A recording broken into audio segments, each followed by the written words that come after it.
Hello बच्चों, let's read the question. A coil of inductance L and resistance R is connected to a constant voltage source. How soon will the coil current attains neta fraction, neta less than 1 fraction of the steady state value?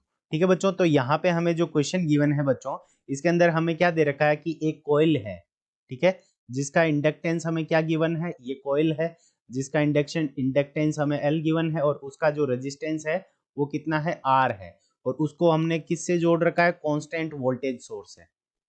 ठीक है बच्चों, तो इसको हमने किससे जोड़ रखा है, कांस्टेंट वोल्टेज सोर्स से।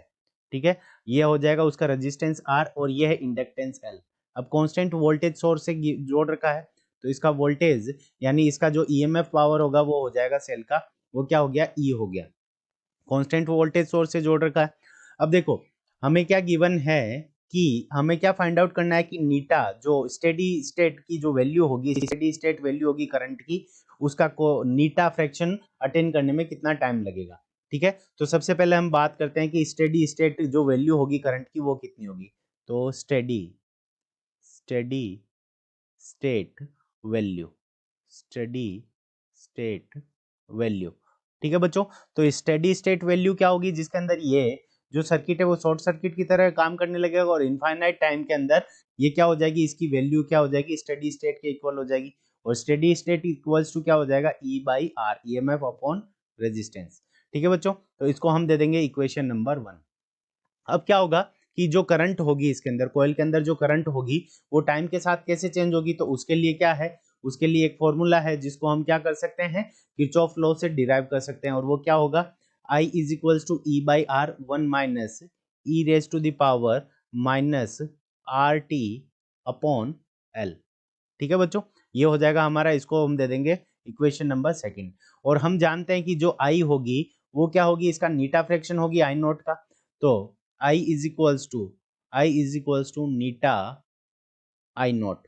ठीक है बच्चों, तो नीटा I नोट लिख सकते हैं या फिर इसको हम क्या लिख सकते हैं, नीटा E बाई आर, नीटा E बाई आर। ठीक है, ये क्या हो गया कि जो करंट है उसका क्या हो जाएगा, स्टेडी स्टेट करंट का एक फ्रैक्शन, नीटा फ्रैक्शन।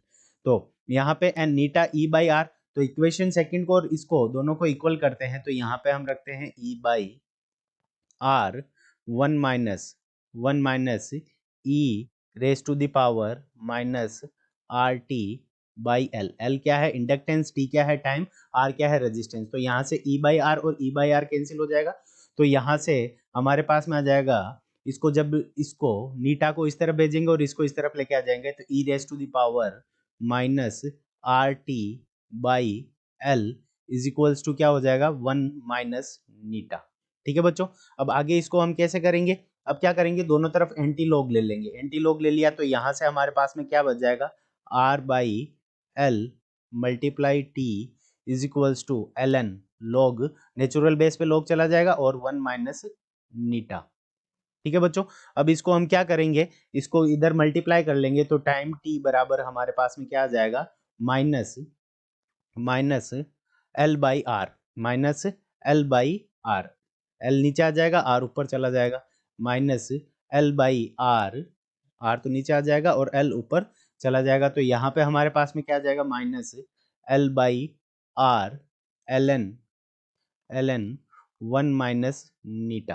ठीक है बच्चों, तो नीटा फ्रैक्शन मानने में कितना टाइम लगेगा, तो ये इतना टाइम लगेगा। ये टाइम की वैल्यू जो पॉजिटिव होगी, क्योंकि यहाँ पे एल एन है, नीटा की वैल्यू लेस देन 1 है, तो ये वाली पूरी वैल्यू लेस देन 1 हो जाएगी, तो ये पूरी वैल्यू नेगेटिव हो जाएगी, और नेगेटिव मल्टीप्लाई होकर टाइम हमारा किस में आ जाएगा, पॉजिटिव के अंदर आ जाएगा। तो टाइम कितना लगेगा अटेंड होने के अंदर, तो टाइम ये हो जाएगा T is equals to minus L by R L N 1 minus Neeta.